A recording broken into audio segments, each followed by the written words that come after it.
Bonjour à tous, bienvenue pour la tactique du jour sur échec et pédagogie. Salut Romu. Salut Laurent, bonjour à tous. Aujourd'hui, un fragment de partie entre deux grands maîtres britanniques, Anthony Miles et Aaron Summerscale, une partie qu'ils ont jouée en 1993. Le trait est au blanc. Comme d'habitude, on vous invite à mettre en pause la vidéo et à chercher par vous-même comment Tony Miles a fini cette partie. Et ensuite, Romu va tout vous expliquer. Alors, comme toujours, on va essayer de regarder les choses importantes de la position. On voit tout de suite que les pièces blanches sont relativement bien postées, et en tout cas plus activement que les pièces noires. Je pense notamment à la tour E1 qui est placée en face de la dame E7. Le fou B3 qui a dans son viseur le roi en G8. La dame en C2 qui est aussi bien placée puisqu'elle est sur la diagonale B1 H7 et donc on peut imaginer qu'elle peut facilement se rendre sur l'aile roi. Le cavalier E4 qui exerce une pression sur le cavalier F6 et en plus je l'ai dit, il y a la tour en 1 derrière, donc une découverte peut avoir lieu et donc avec des menaces assez concrètes. Chez les noirs, on voit tout de suite que les deux fous en C8 et B8 gênent la coordination des pièces et notamment forcent la tour à rester sur A8. Du coup, la faiblesse de la 8e rangée peut éventuellement avoir son importance.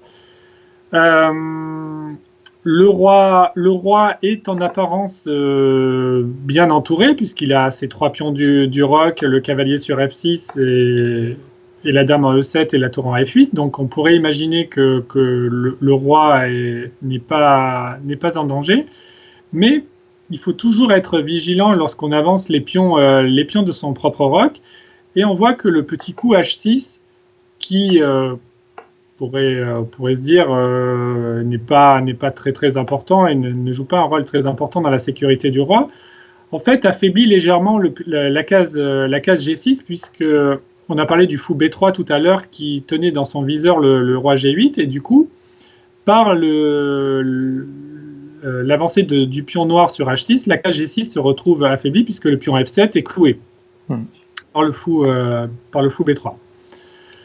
Donc tout ça mis bout à bout, on peut imaginer que la tactique soit présente dans cette position. Donc on a parlé tout à l'heure, on a évoqué la pression que le cavalier E4 exerçait sur le cavalier F6, et ce cavalier F6 étant protégé par la seule dame, la dame E7. Puisque le pion G7, évidemment, on n'a pas spécialement envie de bouger ce pion qui affaiblirait gravement le roi noir. Et le coup spectaculaire qu'il fallait avoir vu, c'est le coup fou B4.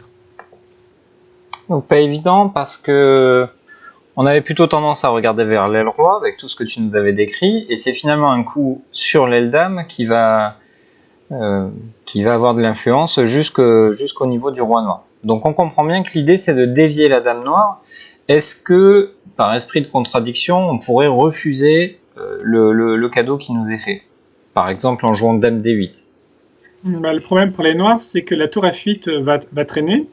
Et donc là, il s'agirait juste de, par exemple, prendre en F6 sur échec, au préalable, dame prend F6, on prend la tour sur F8.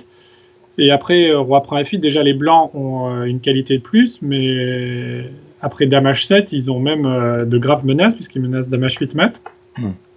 Et on a du mal à imaginer un avenir serein pour les noirs, même s'ils peuvent faire dame prend D4 échec, on fera simplement roi H1, et les menaces restent intactes chez les blancs qui doivent être complètement gagnants dans cette position.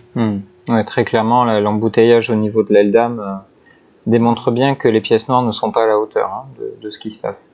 Donc après fou B4, après le coup de Miles, Aaron n'a pas eu trop le choix. Il a dû accepter le cadeau qui lui était fait et il a dû accepter la déviation de sa dame finalement. Ouais.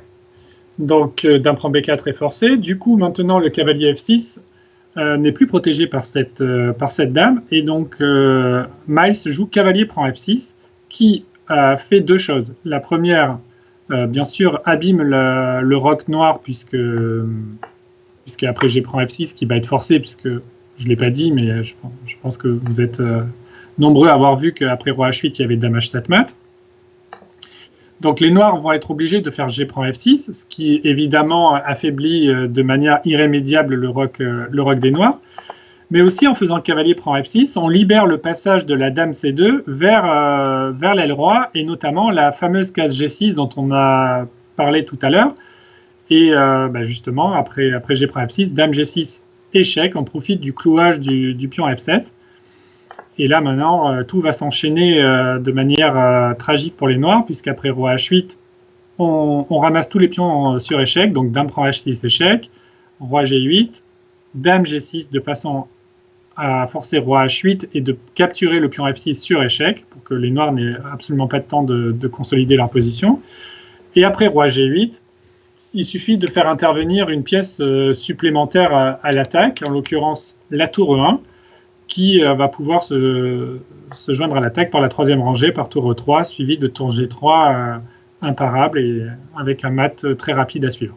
Ouais, et on remarque que le fait d'avoir posté la dame sur F6, bien sûr ça permet de contrôler les cases noires et d'aider à faire mat, mais par la même occasion, notre dame aussi défend par exemple le pion D4 pour éviter que les noirs ne prennent ce pion et par exemple nous mettent des bâtons dans les roues en clouant la tour ou ce genre de choses.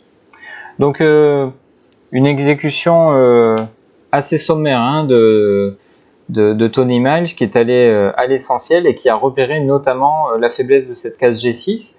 C'était assez discret, mais une fois qu'on a compris quel était le talon d'Achille dans le camp de l'adversaire, eh bien on peut se permettre des sacrifices tels que le coup fou B4. Complètement, oui. Ouais. Vraiment, c'est... il a parfaitement souligné ce qui n'allait pas dans la position et le manque de coordination des pièces, plus cet affaiblissement de la case G6. Donc, l'œil du grand maître a frappé, encore une fois. Exactement. Eh bien, merci Romu pour cette présentation. On vous invite à liker la vidéo si vous avez apprécié cette petite tactique. N'hésitez pas à partager comme d'habitude auprès de vos amis nos tactiques, les tactiques quotidiennes que l'on vous propose, mais aussi à commenter, à nous dire ce que vous avez pensé de tout ça. On vous dit à demain pour la prochaine tactique. Au revoir, à demain.